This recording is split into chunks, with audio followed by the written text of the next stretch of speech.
Estamos começando o programa New TV hoje, com a presença do Terrence. Terrence é o responsável pela MMA, que é Mobile Marketing Association na América Latina, recém-impossado. A MMA acabou de chegar no Brasil. Conta um pouco da MMA e do teu papel nessa instituição e por que ela chegou na América Latina agora. Tá, a MMA, a Mobile Marketing Association, é a principal associação do mercado de mobilidade. Tá? Nós existimos desde 2003, iniciamos nos Estados Unidos, a sede ainda hoje é nos Estados Unidos. Em 2005, a MMA ela se fundiu com a sua correspondente na Inglaterra e na Espanha e tem evoluído juntamente com o mercado. Então, se em 2005 nós contávamos com 50 membros, mais ou menos, hoje já são quase 700 membros em 42 países. Tá?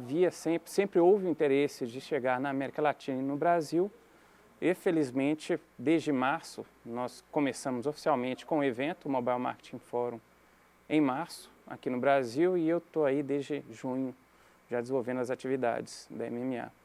As nossas atividades principais são, claro, aí a regulamentação do mercado, a autorregulamentação, isso é fundamental, e o trabalho de divulgação, de evangelização, de educação dos profissionais e das empresas. Olha, já tem umas perguntas aqui. Carolina, Terrence, como está o mercado de mobilidade hoje no Brasil para nós, consumidores brasileiros? Teremos fácil acesso à tecnologia que vem de fora? Olha, a nossa expectativa é que sim, já temos fácil acesso, na verdade, a essa tecnologia. Você tem um gap, você tem uma diferença aí, um espaço de tempo entre o Brasil e os mercados mais desenvolvidos, Europa, Japão e um pouco Estados Unidos, mas a gente já tem um bom acesso a essa tecnologia. Até porque o Brasil hoje é um mercado que interessa as empresas, interessa em termos de investimentos. Como são 133 milhões de celulares hoje no Brasil, já se justificam os investimentos. Você tem como exemplo o próprio iPhone, que está para chegar aí, você tem o investimento das operadoras nas redes 3G, e na parte do marketing, na parte do desenvolvimento de ações, você tem empresas que estão aí desenvolvendo muitas ações baseadas em ferramentas bem inovadoras, como campanhas de Bluetooth, campanhas com códigos de barra. Eu acho que a presença de inovação no nosso mercado é satisfatória. É dentro do que a gente pode esperar em termos de desenvolvimento da economia mesmo. Existem essas tecnologias, por exemplo, QR Codes, que são os códigos, né? Sim. E outras tecnologias. Tem alguma coisa sendo desenvolvida especificamente no Brasil, Terrence? Não. A gente vai muito a reboque. Então vamos, para quem não sabe, o QR Code é basicamente um código de barra que foi criado no Japão com a função de código de barra para rastrear mercadorias. E hoje ele é utilizado para ações com celular. Hoje, quem tem um celular com câmera, assim dizendo bem superficialmente, ele pode tirar uma foto desse código.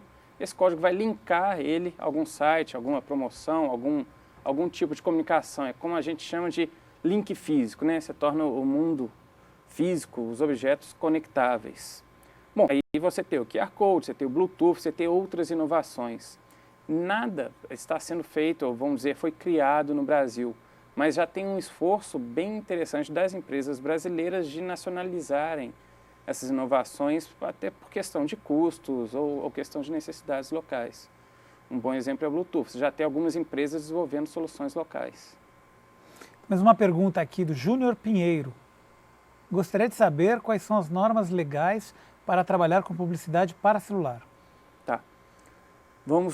A legislação específica, hoje só existe uma legislação da Anatel com relação ao trato das operadoras do seu usuário, né? Ou seja, relação operadoras-usuário. Não existe nenhuma legislação que trate da relação marca com o usuário. Hoje isso é tratado de modo informal pelas operadoras e pelas empresas. Existem algumas regras não oficiais que procuram sempre respeitar aí a privacidade, procuram sempre respeitar a experiência do usuário. A MMA, o papel principal dela hoje no Brasil é trazer essas regras. Mas, como eu reforcei no início, o nosso papel é de autorregulamentação. Então, se a gente tem como exemplo aqui o CONAR.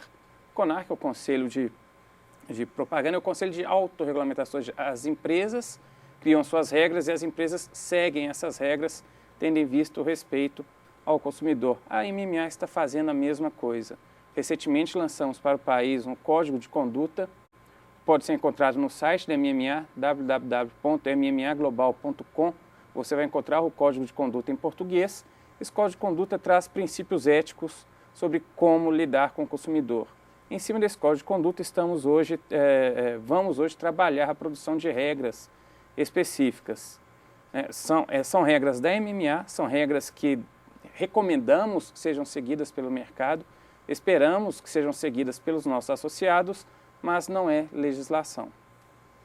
A expectativa em relação ao Brasil e América Latina é bastante alta, né? Sim, porque por dois motivos. Você tem uma evolução inesperada, não vou dizer que a evolução não é, na verdade não é evolução que é inesperada, mas é o desenvolvimento que está acima do esperado. Como eu disse, são 133 milhões de usuários hoje, mas há um ano todos acreditavam que esse número ia ser alcançado no final de 2009, então nós estamos crescendo mais do que no ano passado, não só Brasil, como América Latina. Você tem um potencial de crescimento muito grande, ou seja, esse mercado ainda tem um potencial de receita, de faturamento muito alto. Você tem o próprio desenvolvimento também econômico da América Latina como um todo. Então você tem hoje os Estados Unidos e Europa passando por uma certa crise financeira. Essa crise ainda não chegou nos países da América Latina e por conta da conjuntura econômica, as empresas desses países estão começando a olhar para esses mercados. E, por exemplo, o Brasil hoje tem mais acesso à internet móvel do que os Estados Unidos. Olha, já teve, hoje não. Os Estados Unidos está alcançando, ele está chegando perto dos mercados, dos outros mercados muito rápido.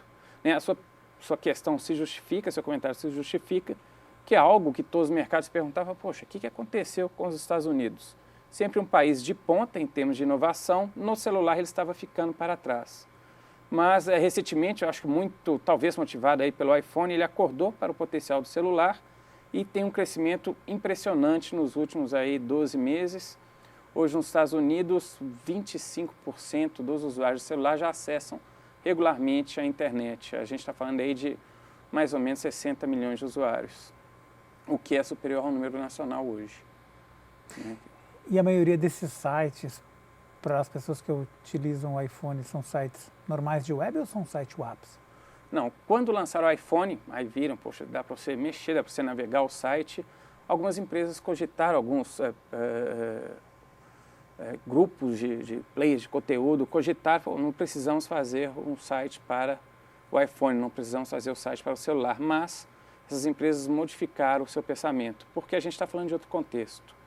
Né? Quem acessa um site no celular, aí seja o iPhone, seja um N95, seja um V3, ele está acessando com objetivos mais específicos que não o acesso na internet, ele está acessando, ele precisa de mais velocidade, ele está lidando com um outro tamanho de tela, então a gente está falando de um outro contexto.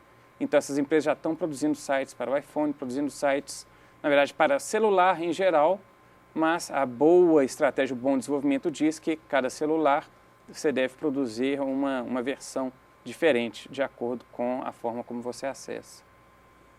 Então o iPhone revolucionou o mercado americano nesse sentido? Sim. Mundial quase? Eu diria que mundial. Não só ele não trouxe muita coisa nova, ou tem a questão da tela de toques, mas já havia alguns celulares com essa tela. O acesso à internet já havia em todos, mas o que ele trouxe de novo realmente foi talvez pelo todo o hype que foi criado em torno do lançamento do iPhone, o que veio com ele foi a popularização da ideia de se utilizar. Não chegou até a gente aqui, mas pelo que eu li, houve uma campanha massiva de publicidade, televisão, imprensa, nos Estados Unidos em torno do iPhone, e era uma campanha educacional. Havia spots de propaganda onde se mostrava como acessar a internet no celular, como acessar a internet no iPhone, então ele modificou bastante o panorama. E acho que vale até comentar, você tem 30 dias aí de iPhone 3G, com o iPhone 3G veio o que eles chamam de App Store, uma loja de aplicativos, era algo que nunca se havia pensado, você tem algumas iniciativas para download de aplicativos, softwares para o celular, mas sempre foi um mercado que tinha dificuldade de crescer. E aí, de repente, em 30 dias, a Apple, com uma interface diferente, com uma forma de comercialização diferente, ela faturou em 30 dias com a sua App Store 1/3 de todo o mercado durante um ano na Inglaterra. Então é algo realmente impressionante. Vendendo o que exatamente? Vendendo aplicativos diversos. Hoje você entra na App Store para o iPhone, você vai ter desde o MySpace, por exemplo, para o celular, ou uma busca mais sofisticada do Google para o celular, até aplicativos mais, vamos dizer, bizarros, como uma lanterna. Você transforma o seu iPhone numa lanterna. Mas vamos entrar aqui? Sim. Você não quer entrar? Onde seria? Entra aqui, ó. Onde você quer que entre? Nessa Apple Store. Dá para entrar Na App pela Store? web? Não, eu precisaria do iTunes ou pelo próprio iPhone. Ah, entendi. Não está na internet? Está na internet, mas está no iTunes. Você entra nela via iTunes. Entendi. Bom, então tá bom. Vamos lá, vamos voltar aqui então às perguntas. Vamos lá. Opa, Júnior Pinheiro. Opa, lê você. Tá. Já possuo... Júnior Pinheiro. Tudo bom, Júnior? Já possuo um sistema em plataforma web que interage com aplicativos em plataforma móvel. Estarei disponibilizando serviços de entretenimento para usuários de celular. Uso o GPS nesse aplicativo, cujo valor é cobrado por bytes enviados e recebidos. As operadoras podem me impedir de disponibilizar estes serviços? Júnior, não podem. Elas têm a capacidade para fazer isso, né? Porque aí já dizendo, o acesso GPRS, a gente está falando de um IP ou 2 IPs únicos, 1 ou 2 servidores nas operadoras, então é fácil para ela identificar o serviço, porém não é prática delas impedirem estes serviços. Elas têm controle sobre o que trafega no que a gente chama de DEC, ou seja, no portal da operadora. Agora você tem liberdade para desenvolver seus serviços. Mas teve um operador em São Paulo que, quando começou, proibiu o Bluetooth. Sim, teve um operador em São Paulo que proibiu o Bluetooth, mas vamos dizer, ela acabou liberando depois por pressão popular.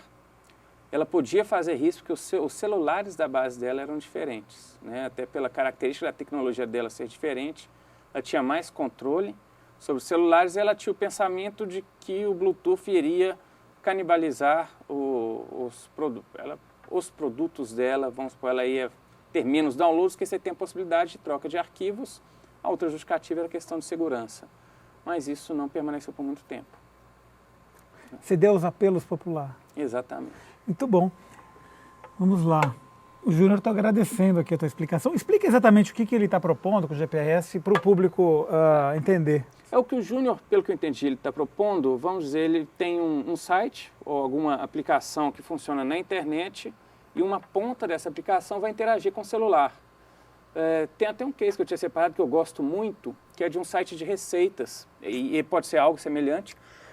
Desculpa, é um site de receitas americano, o inglês, onde você pode ver as receitas na internet, marcar o seu favorito ali, e depois, na hora que você estiver cozinhando, você acessa no celular ali a receita com os ingredientes.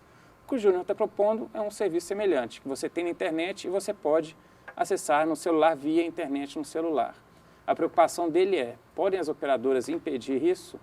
Elas podem tecnicamente, mas elas não fazem isso. Entendi. Vamos ver esse site que você falou, então? Está aqui naquelas referências que você separou? Sim, sim. Ou quer começar por algum desses? Vamos começar por um... Vai lá, escolhe você. Acho que... bem variado aqui. Vamos lá. Então eu separei alguns cases que eu acho interessantes que mostram o potencial do celular, desde coisas extremamente úteis. Então você tem aqui separado o Pizza Hut. Nos Estados Unidos você já pode fazer o pedido de pizza por SMS. Não preciso ligar nem nada, eu mando já um SMS para Pizza Hut, pizza de calabresa, mando meu código de cliente e já entrega na minha casa, não preciso fazer mais nada. E paga com o celular? Disso. Você cadastra, se você quiser, você cadastra o seu cartão e aí já cobra lá direto, ou então ele vai te cobrar na hora que for entregar a pizza. Entendi. Esse aqui? Esse aqui é um case bem interessante, aí a gente está falando de coisa inovadora mesmo, é coisa que a gente não temos ainda no país, que são as revistas interativas. A Rolling Stone, ela criou a revista interativa. E o que é isso? Você pode tirar fotos de propagandas ou de imagens na Rolling Stone, e você envia essas fotos para o endereço, você recebe algo em troca, você recebe algo de volta, tem algum retorno. Então, por exemplo, eu tenho uma propaganda da marca X de refrigerante, eu posso tirar a foto da logo ou da garrafa, eu envio para esse endereço e recebo um cupom de desconto, recebo um prêmio, ou recebo acesso ao site para participar de alguma brincadeira, e toda a revista é interativa dessa forma. Posso também ter uma matéria na Rolling Stone falando sobre, por exemplo, o vídeo que a gente começou, que era do Rich Havens, falando sobre ele, e tenho ali, leia mais, veja o vídeo, eu tiro uma foto, envio, eles já me dão acesso a todo esse Pode, de material. repente, ganhar um ringtone. Exatamente, posso ganhar, de repente, um ringtone ou imagens, o que for. Aí a gente está tornando a revista algo interativo realmente. Eu faço uma brincadeira, que se eu fosse fazer um cartoon, esse tipo de tecnologia, no cartoon você teria ali o jornal, a revista meio enciumado com o computador, com a internet, que o computador é todo interativo, você consegue ter outros recursos. De repente você traz esse recurso para a revista, para o jornal, e ele se torna interativo, se torna tão bom quanto o PC, quanto o computador conectado à internet.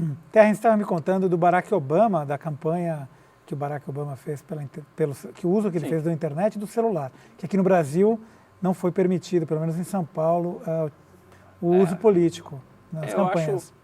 Aí só queria dar um parênteses, eu acho uma infelicidade que aqui no Brasil haja essa restrição à internet e ao celular para campanhas políticas. Lógico que no caso do celular você tem que ter um cuidado aí com o usuário para também não ser invadido por mensagens várias, mas isso não é algo impossível de se fazer. Eu acho uma infelicidade porque são duas ferramentas democráticas. Se existe uma forma da gente trazer o candidato que tem menos recursos a ter mais espaço, a ter mais presença com o seu eleitor e apresentar sua proposta da mesma maneira que o candidato com mais recursos, essas duas formas seriam a internet e o celular. E estão sendo bem utilizados nos Estados Unidos. Desde o início da campanha do Barack Obama, ele tem utilizado o celular. Inicialmente, ele utilizou para mandar alertas, Barack Obama estará em Chicago no dia tal. De vez em quando ele mandava também alertas sobre plataforma de campanha. Um recurso muito interessante que ele fez é que ele respondia a todas as perguntas, então havia um número para onde você poderia, lógico que não era ele pessoalmente, mas você poderia enviar uma pergunta para a campanha do Barack Obama perguntando qual a sua posição com relação ao NAFTA, área de comércio com o México. O eleitor que enviasse essa pergunta, ele iria receber uma resposta também por SMS do Barack Obama, do comitê do Barack Obama, sobre a posição dele. E todas essas pessoas que interagiram, você poderia enviar doações por SMS também para a campanha do Barack Obama. Mas todas essas pessoas que interagiram, elas agora vão receber um brinde especial. Porque o que mais comenta nos Estados Unidos hoje é quem será o candidato a vice-presidente do Barack Obama. Pois então, todas essas pessoas que interagiram por SMS serão as primeiras a saber. Ontem, o Barack Obama anunciou que o candidato a vice-presidente dele será anunciado por SMS, mensagem de texto que será enviada para essas pessoas que interagiram com ele durante esse período. Muito bom. Tem mais algum site que você gostaria de mostrar para a gente? Com outros exemplos? Qual é o site da MMA onde as pessoas podem ver esses? MMA, a gente pode colocar, www.mmaglobal.com. Tá? No site da MMA, esse site está em inglês ainda. Bom, a gente está há pouco tempo aqui, mas estamos já produzindo a versão local. Tá? Aqui já tem algum conteúdo local. Por exemplo, aqui você está acessando uma campanha realizada aqui no Brasil, onde é um recurso também que tem sido bem utilizado pelas marcas, tem sido bem utilizado pelas montadoras, tá? Que é a interação internet com o celular. Porque o que acontece? A internet a gente utiliza para procurar o conteúdo. O celular a gente pode utilizar para recuperar este conteúdo. Então, são dois momentos da nossa interação. Então, o que as pessoas fazem? Elas veem a propaganda de um carro. Legal o carro. Mas logo ali tem um anúncio. Coloque o seu celular aqui, você vai receber um SMS onde você pode agendar um test drive, por exemplo. E você tem o recurso de colocar o seu CEP ou colocar a sua rua, ele já te diz onde é a concessionária mais próxima E já pode vir com um mapa já dizendo onde você pode realizar esse test drive. Então, o que acontece? Eu fui impactado na internet, recebi algo no celular, eu posso recuperar isso, posso fazer essa ação depois, já fora da internet. Fica mais fácil para eu lembrar, fica mais fácil para... Ou seja, você melhora o resultado da ação. E quais são os cases de GPS, por exemplo, que você mais admira que estão sendo realizados ultimamente? Aqui no Brasil nada foi feito baseado em GPS ainda. Porque a base é pequena, né? É, porque a base é pequena, é muito pequena. Você tem poucos celulares. Então, as pessoas estão sendo criativas. É que nem você está buscando aí, usando o Google Maps ou apontador, sites com mapas e você trabalha a base deles já enviando o CEP, enviando o endereço. Não tem sido feito nada extremamente criativo. Vamos dizer, é muito mais nessa linha de envio o CEP e recebo o endereço. Nos Estados Unidos, eles já estão trabalhando algo mais em termos de redes sociais. Tá? Então, tem uma operadora nos Estados Unidos, chama-se Boost. Essa operadora é da Sprint, ela tem um foco no público jovem. Então, o que ela está utilizando é... Eu com celular, com GPS, mas utilizando também aí as antenas das operadoras, eu posso cadastrar amigos que eu quero que saibam onde é que eu estou em determinado momento. Então, você pode sempre interagir. Por exemplo, fulano chegou no bar, tal hora. Então, meus amigos podem receber isso e saber sempre onde é que eu estou e da mesma forma eu posso saber onde meus amigos estão. Entendi. Bom, deixa eu ver se tem mais alguma pergunta aqui. Bom, tem uma pergunta da Graça. Quais os benefícios de se ter mobilidade no celular? Como vocês vendem as informações pelo celular? Deixa eu ver se eu entendi a pergunta. Bom, com relação a benefícios, a gente tem que pensar de novo no contexto da mobilidade.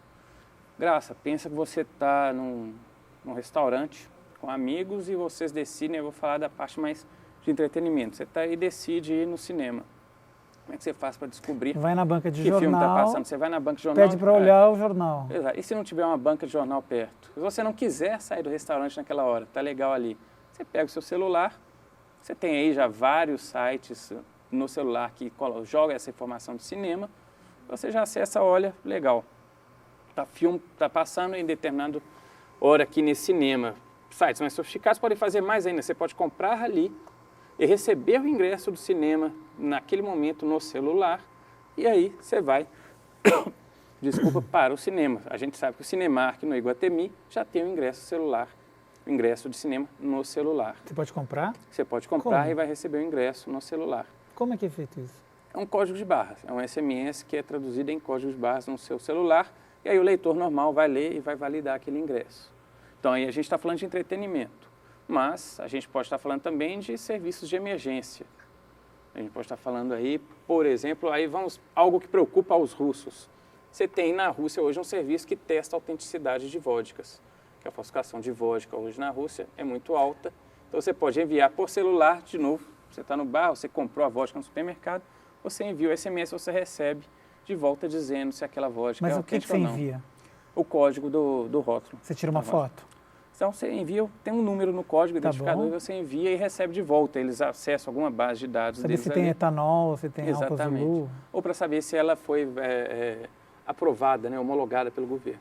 Tem uma pergunta aqui do Roberto. Terrence, você acredita que as novas versões que estão para sair do Windows Mobile, do Palm, do Android, tem como competir com o iPhone? O Windows Mobile já tem uma base instalada interessante. Se eu não me engano, ano passado foram 20 milhões de aparelhos vendidos. Palm, a empresa está passando por muitas dificuldades. Então, num cenário onde você tem Android, você tem Windows Mobile, você tem iPhone, e a gente não pode esquecer que tem o BlackBerry, a RIM hoje, ou seja, o BlackBerry, hoje ela atingiu a marca de 10% do mercado norte-americano. Eu acho difícil a sobrevivência da Palm. Eu acho que a Microsoft, quem sou eu para dizer, mas eu acho que eles devem estar pensando em reavaliar a estratégia deles, porque o Android vai ser aberto, né? E a principal plataforma, a gente está esquecendo, que é a Symbian, é a plataforma da Nokia, é 60% do mercado de smartphones. A Nokia já anunciou que vai liberar também o código, vai abrir a plataforma Symbian. Então a gente está falando de dois competidores fortes, Android bancado pelo Google e um consórcio em torno disso, Symbian, bancada aí pela Nokia, 40% do mercado mundial, que estão investindo e vão trabalhar a plataforma de modo mais aberto e de modo livre. Já a questão do iPhone, eu acho que ele tende a permanecer num nicho. Eu não sei qual que é a estratégia futura, a gente se esquece, a gente está falando de um aparelho só. O Windows Mobile hoje ela está, não sei, tem uma base alta, uma base vasta aí de aparelhos. Mesma coisa Symbian, mesma coisa Android. Então, essas plataformas estão focadas em atender um maior número de aparelhos, enquanto o iPhone e a estratégia da Apple é um hardware, um software. Então, eu acho difícil que ele... A minha sensação é de que ele é um nicho grande, mas ele vai permanecer ali num número limitado de usuários, que é bom suficientemente para a Apple. E o que é o Android? O Android ele é uma plataforma de desenvolvimento para celular. Ele não é somente o sistema operacional. Então, a gente olha para os celulares mais antigos, a gente não via um sistema operacional rodando nele, mas na verdade existe. Da mesma forma que o Windows roda no PC ou o Mac OS X roda nos computadores da Apple, você precisa de sistemas operacionais para fazer o seu aparelho executar funções, instalar as ferramentas. Então, o Android é isso, é um sistema operacional amplo, é uma plataforma ampla, bancada pelo Google, onde as empresas, no caso os fabricantes de celular, podem utilizar para fazer com que seus aparelhos aí tenham vida e recebam ferramentas. Então, você tem um kit do Android para o envio de SMS, você tem um kit de Android para a realização de chamadas, tem o kit de Android para GPS, tem o kit do Android para o acesso à internet. Então, é uma plataforma para o celular. Tá? Então, a HTC é o principal desenvolvedor hoje, que está anunciando que vai lançar o primeiro celular com Android. Então, as pessoas não vão ver um Android escrito ali, mas elas vão ver uma interface diferente, que nem elas veriam se hoje acessassem um computador com Linux. É mais ou menos a mesma coisa. Entendi. Bom, temos uma pergunta do Roberto. Não, do Caio. Terrence, quais são os principais aspectos para atrair público e utilizar mobilidade? Quais os principais aspectos para? Eu acho que é para fazer publicidade, né? Para utilizar a mobilidade, para atrair público. Para atrair público, utilizar a mobilidade. Relevância é o principal. Você tem que pensar na relevância do seu conteúdo. Então, vou dar o exemplo de me contaram hoje. Um amigo foi numa churrascaria na Vila Mariana, deixou o número de telefone dele lá, não atinou que ele receberia um SMS, ele recebeu uma semana depois, sem ele ter autorizado. A MMA, inclusive, não recomenda isso, mas ele poderia não ter gostado disso. Mas o que acontece? Esse SMS vinha, obrigado por ter vindo à nossa casa, você acabou de ganhar 50% de desconto. Maravilha, ele gostou, ele ficou feliz, ele vai voltar. Então, você criou relevância para essa pessoa. Outro exemplo, aí vamos ficar ainda na ideia do SMS, você enviar informações. Outro exemplo, se eu for me comunicar, eu sou a Fiat, por exemplo, sou uma montadora. Eu vou procurar saber antes qual que é o meu público-alvo e vou procurar enviar essa mensagem para o meu público-alvo. Eu vou comunicar o Fiat Punto. Eu tenho um determinado público aí, provavelmente homem, adulto, na faixa dos 30 anos. Eu não vou enviar um SMS, eu não vou fazer a comunicação no celular para a dona de casa de 50 anos de idade, porque não é meu público. Então, o primeiro ponto a se pensar é a relevância, que senão a gente está desperdiçando a comunicação e, lógico, isso faz parte de toda a comunicação. O segundo ponto aí é o respeito ao consumidor. O celular é um meio extremamente pessoal. A gente tem aí uma evolução, você vai da mala direta, chega na porta da sua casa, você olha, você joga no lixo, não te incomoda. Aí você tem o spam no seu e-mail, já te incomoda mais, mas você deleta. Mas o celular é muito mais pessoal que isso. Então, o SMS não autorizado tem um poder de danificar a imagem da sua marca muito maior. Bom, a gente vai ter que encerrar daqui a pouco, tá? Eu queria que você falasse um pouco das oportunidades de emprego nesse segmento para as pessoas que estão nos assistindo. Quem estiver nos assistindo e se interessar, ele é extremamente bem-vindo, eu acredito, por todos do mercado. O mercado de mobilidade está em desenvolvimento, está em expansão.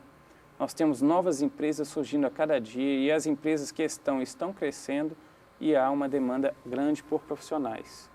profissionais da área de comunicação, profissionais da área de tecnologia, profissionais da área de administração, todos os profissionais dessas áreas que conversam, né, nesse mercado de mobilidade. Não é somente tecnologia, marketing, comunicação. Mas principalmente tecnologia. Qual que é a mão de obra aqui que essa pessoa precisa saber fazer para arrumar um emprego amanhã? Hoje a pessoa, tecnologia ou desenvolvedor, eu recomendaria aí você começar a estudar, por exemplo, a plataforma, no caso é o básico, é .NET, a plataforma principal utilizada para desenvolvimento de ações no celular. Eu buscaria entender mais sobre o desenvolvimento de internet no celular. No site da W3C tem as melhores práticas para desenvolvimento no celular, então você tem um material muito grande ali, muitas ferramentas para quem se interessar. Então é w3c.org, se eu não me engano. Ali você procura a área de celular, de mobile, na verdade, vai ter bastante coisa. Excelente. Tá. E, para o desenvolvedor também, tem o dev.mob, dev.mob, tem também muitos recursos. Muito bem, pessoal, a gente vai encerrar o programa hoje. Quero agradecer o Terrence pela visita, pelas excelentes explicações, e vamos encerrar hoje escutando o Richie Ravens. Freedom, freedom, freedom, freedom, freedom, freedom, freedom, freedom. Sometimes I feel like a motherless child.